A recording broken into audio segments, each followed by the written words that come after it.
آدم سے لے کر جناب عیسیٰ تک آپ سارے انبیاء کو پڑھ لیں، وہ سارے یہی کہتے رہے کہ اللہ کے رسول آنے والے ہیں، اللہ کے رسول آنے والے ہیں، وہ آنے والے ہیں۔ پر فرق کتنا ہے، وہ کہا کرتے تھے آنے والے ہیں اور ہم کہہ رہے ہیں کہ آ گئے ہیں۔ وہ مسلمان تو چھوٹا سمجھتا ہے، تو شاید ہلکا جانتا ہے، ہوش کر اور اپنے اندر کے مصطفیٰ کریم کے اس غلام کو بیدار کر۔ رب فرماتا ہے میں نے تمہارے اوپر بڑا ہی احسان کیا، میں نے بڑا ہی احسان کیا۔ یا اللہ کیا؟ اور میں اس بات سے فیہم رسول ہوں، میں نے تمہیں اپنا شانوں والا رسول عطا کیا ہے۔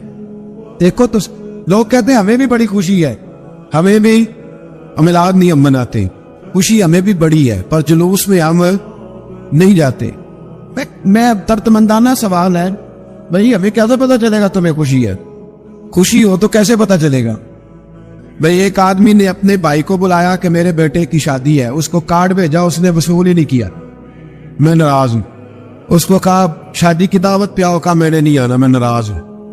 اور ہر بات پہ کہتا ہے مجھے بڑی خوشی ہے پر تم شادی کرو، آنا میں نے کوئی نہیں، مجھے بڑی خوشی ہے پر میں بارات کے ساتھ نہیں جاؤں گا، خوشی مجھے بڑی ہے، خوشی مجھے بڑی ہے پر میں ولیمے میں نہیں آؤں گا۔ تو آپ اس کو کیا جواب دیں گے؟ تو اپنی خوشی سام کے رکھ کون، آپ تو نہ ہی کہہ رہے ہی چنگا ہے۔ او بھائی ہم یہ صرف کہہ رہے ہیں کہ مسرت کا اظہار تو کرو، خوشی کا اظہار تو کرو، تھوڑا سا تمہارے چہرے تو بتائیں کہ تمہیں مصطفیٰ کے آنے کی بڑی خوشی ہے۔ اور یاد رکھو یہ میلاد شریف کا موقع پوری امت مسلمہ کو پیغام دیتا ہے، اور یہ موقع عالم کفر تک یہ پیغام پہنچاتا ہے کہ یہ قوم آج بھی سب سے زیادہ جڑی ہے تو اپنے نبی کے قدموں کے ساتھ جڑی ہوئی ہے۔ آپ کو پتہ ہے میلاد انقلاب کا نام ہے۔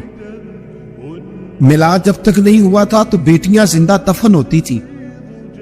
آپ علماء سے یہ سن تو لیتے ہیں پر ذرا اس معاشرے کی بے حسی تو دیکھو، بیٹی جان ہوتی ہے باپ، بیٹی رونق ہوتی ہے گھر کی۔ او بھائی بیٹی جو اتنے وقار والی ہوئی تو آپ پڑھیے نا، حضرت داعیہ کلبی کہتے ہیں میں موجود تھا جب وہ شخص آیا تھا، لوگ 12 ربیع الاول کے اس معاملے کو معمولی واقعہ سمجھنے لگے۔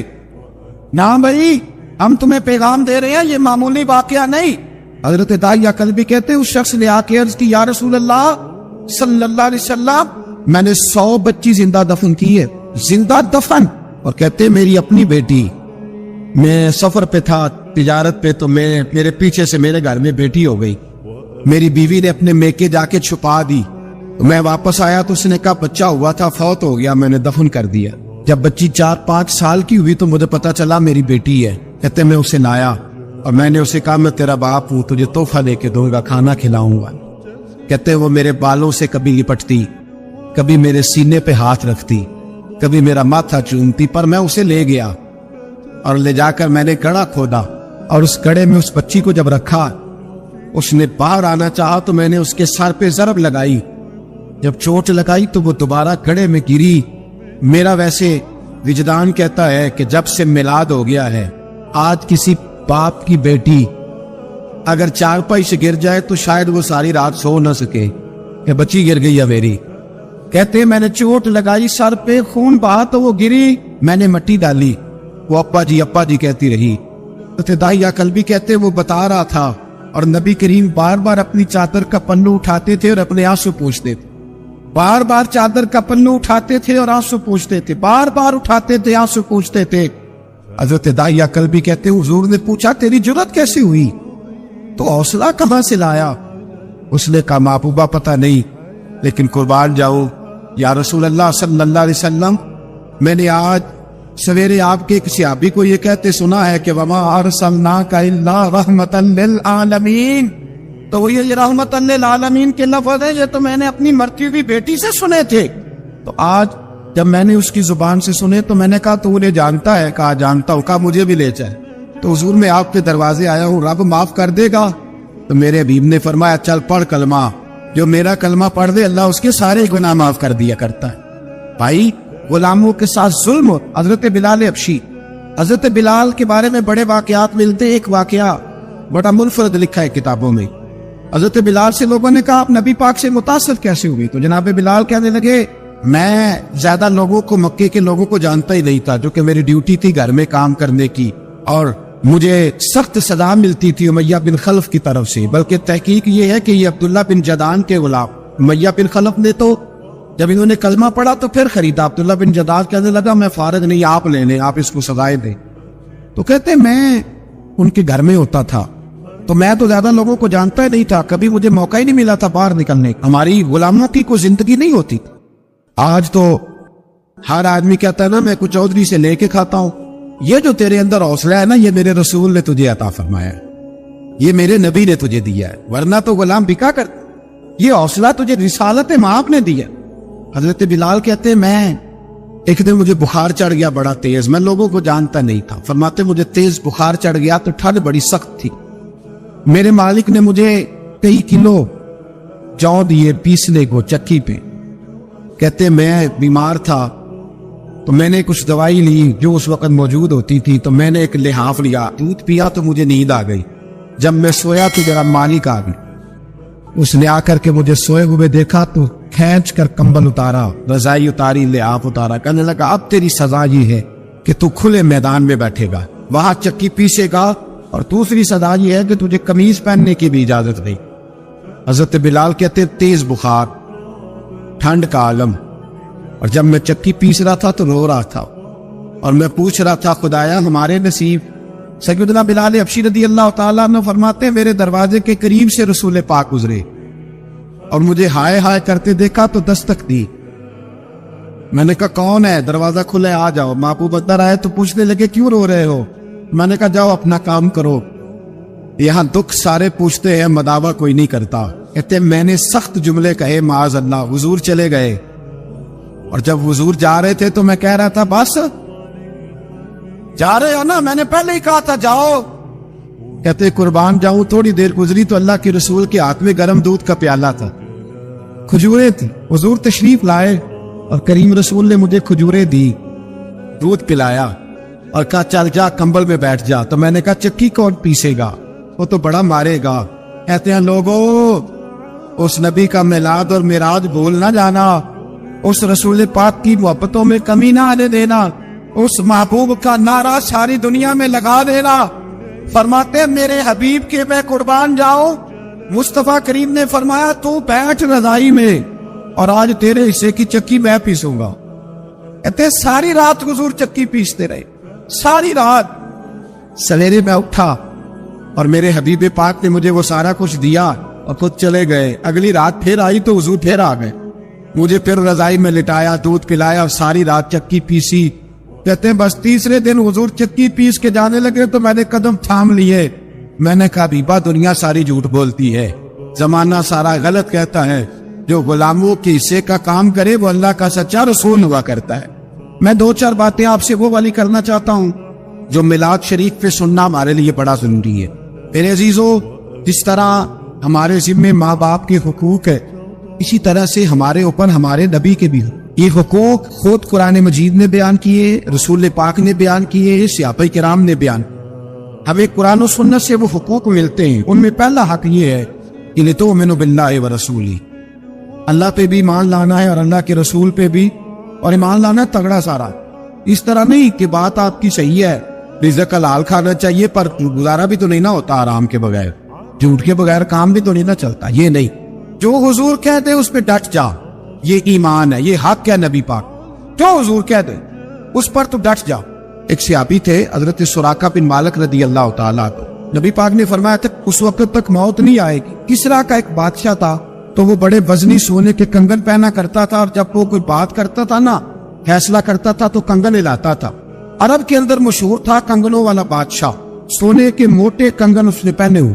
نبی پاک صلی اللہ علیہ وسلم نے حضرت سراقہ سے کہا تھا اس وقت تجھے موت نہیں آئے گی جب تک کسرا کے کنگن تیرے ہاتھوں میں نہیں آنا۔ ایک جنگ کا موقع تھا، کافر قلعہ بند ہو گئے، انہوں نے نا بہت بڑا ایک قلعہ تھا، بڑی دیواریں تھی، اندر سے کنڈی لگا لی، باہر نہیں نکلتے تھے۔ مسلمانوں کی مجبوری تھی کہ وہ باہر نکلے تو جنگ کریں۔